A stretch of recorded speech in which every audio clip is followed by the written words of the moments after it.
오늘 같이 나눌 본문 말씀은 레위기 21장 16절에서 24절입니다. 레위기 21장 16절에서 24절입니다. 여호와께서 모세에게 말씀하여 이르시되 아론에게 말하여 이르라. 누구든지 너의 자손 중 대대로 육체에 흠이 있는 자는 그 하나님의 음식을 드리려고 가까이 오지 못할 것이니라. 누구든지 흠이 있는 자는 가까이 하지 못할지니 곧 맹인이나 다리 저는 자나 코가 불완전한 자나 지체가 더한 자나 발 부러진 자나 손 부러진 자나 등 굽은 자나 키 못 자란 자나 눈에 백막이 있는 자나 습진이나 버짐이 있는 자나 고한 상한 자나 제사장 아론의 자손 중에 흠이 있는 자는 나와 여호와께 화제를 드리지 못할지니 그는 흠이 있은즉 나와서 그의 하나님께 음식을 드리지 못하느니라. 그는 그의 하나님의 음식이 지성물이든지 성물이든지 먹을 것이나 휘장 안에 들어가지 못할 것이요 제단에 가까이 하지 못할지니 이는 그가 흠이 있음이니라. 이와 같이 그가 내 성소를 더럽히지 못할 것은 나는 그들을 거룩하게 하는 여호와임이니라. 이와 같이 모세가 아론과 그의 아들들과 온 이스라엘 자손에게 말하였더라. 아멘. 오늘 말씀 제목은 흠없으신 예수 안에서 드리는 참된 예배라는 제목의 말씀입니다. 오늘 본문은 우리가 평소에 잘 묵상하지 않는 말씀입니다. 제사장 중에 흠이 있는 자는 하나님께 나아가지 못하게 하신다는 말씀입니다. 겉으로 보면 너무 가혹합니다. 맹인이면 안 되고, 다리를 저는 자도 안 되고, 키가 작아도 안 되고, 등이 굽어도 안 되고, 눈에 백막이 있어도, 습진이나 버짐이 있어도 재단에 가까이 갈 수 없다고 말씀하십니다. 요즘 우리의 눈으로 보면 이건 차별 같고 장애인을 배제하는 것처럼 들릴 수도 있습니다. 그러나 하나님의 의도는 결코 차별이 아니라 하나님 앞에서는 제사장과 드려지는 제물은 반드시 흠이 없어야 한다는 절대적인 거룩의 원칙을 보여주시는 것입니다. 여러분, 하나님은 왜 이렇게 흠이 없음을 강조하실까요? 그것은 하나님의 완전하심 때문입니다. 거룩하신 하나님 앞에서는 흠이 있는 자가 설 수 없습니다. 그런데 여기서 중요한 것은 무엇이겠습니까? 사실 이 말씀 앞에서 우리 모두가 흠이 있는 자라는 사실입니다.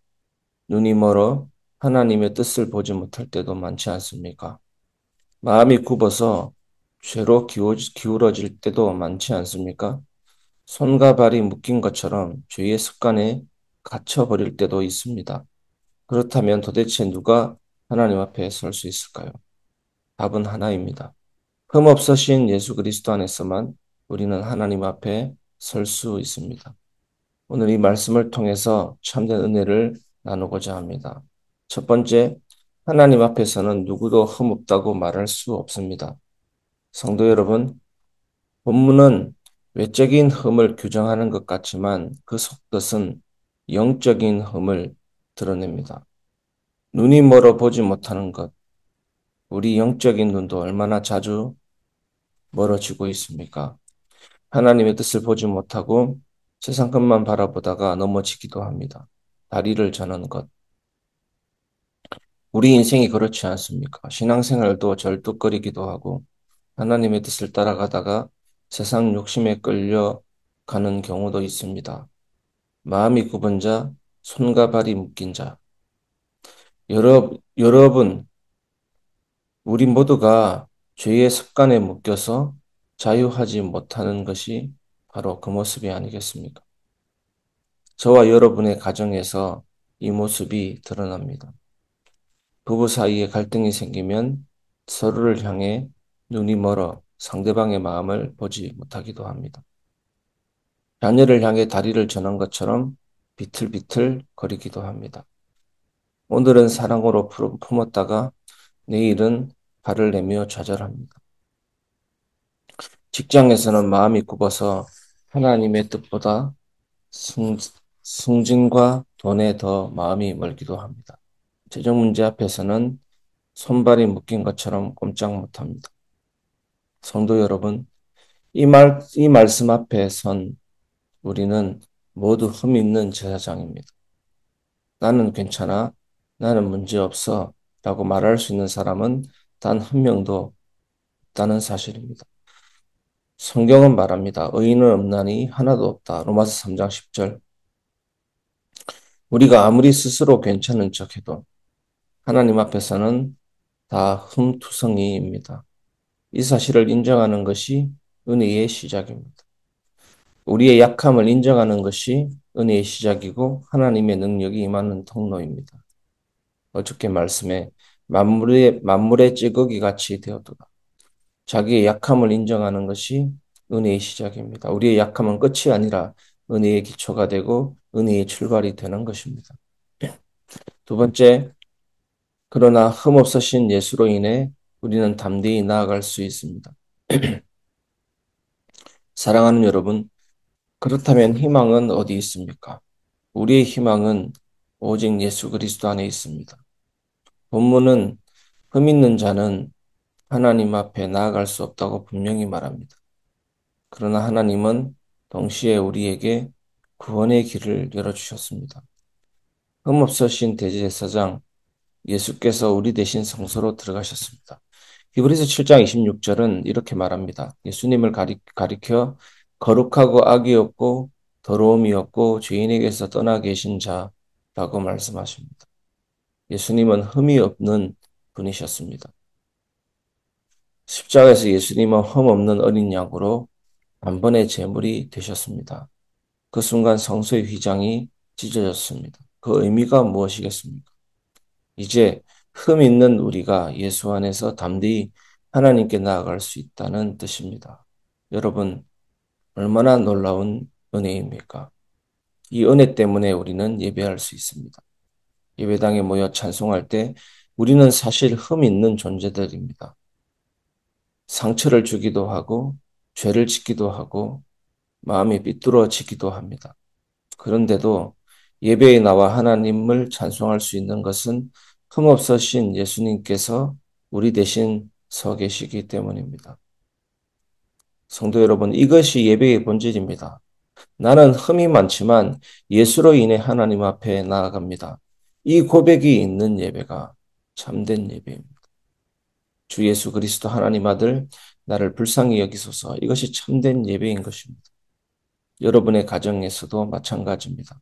자녀가 흠투성이어도 부모가 부족해도 예수로 인해 가정의 예배는 하나님께 상달됩니다. 교회도 그렇습니다. 교회는 잘난 사람만 모이는 곳이 아닙니다. 흠이 있는 우리가 예수의 은혜로 덮이는 것입니다. 세 번째 같이 살펴보는 내용은 흠 있는 나를 통해 하나님은 교회를 세우십니다. 마지막으로 중요한 것은 하나님이 흠 있는 자를 버리시지 않는다는 사실입니다. 본문 22절을 보십시오. 흠 있는 제사장은 제단에는 가까이 갈 수 없지만 여전히 하나님의 음식을 먹을 수 있었습니다. 다시 말해 그는 공동체에서 배제된 사람이 아니었습니다. 하나님은 여전히 그를 돌보셨고 공동체 안에 있게 하셨습니다. 이것은 오늘 우리에게 큰 위로가 되지 않습니까? 하나님은 우리의 흠을 아십니다. 그런데도 버리지 않으십니다. 오히려 우리의 흠을 통해 은혜를 드러내십니다. 우리의 약함을 통해 은혜를 드러내십니다. 그래서 결코 우리의 약함 때문에 흔들리거나 좌절할 이유가 없죠. 세상이 무시하고 비웃는다 해도 낙심할 이유가 없죠. 우리의 삶이 하나님의 무대입니다. 이 사실을 알고 흔들리지 마시기 바랍니다. 갈등 속에서 내가 흠 있는 존재임을 인정합니다. 라고 고백할 때 하나님은 그 고백을 통해 새롭게 하십니다. 실패 속에서 나는 부족합니다. 라고 울부짖을 때 하나님은 그 눈물을 통해 나를 살리십니다. 사업 실패와 재정의 어려움 속에서도 내 힘이 아니라 주님의 은혜로 삽니다. 라고 고백할 때 하나님은 우리를 다시 세우십니다. 우리 교회도 마찬가지입니다. 성도 여러분, 흠 있는 우리를 통해 교회를 세우시는 하나님을 믿으시기 바랍니다. 교회는 완벽한 사람들이 모여 세워지는 곳이 아닙니다. 어떤 곳입니까? 흠 있는 우리가 예수의 은혜로 덮임받아 세워지는 곳입니다. 그래서 교회는 은혜로만 서는 겁니다. 은혜 위에 세워진 교회가 되어야 될 줄 믿습니다. 말씀을 마무리하겠습니다. 흠 있는 우리를 덮으시는 예수.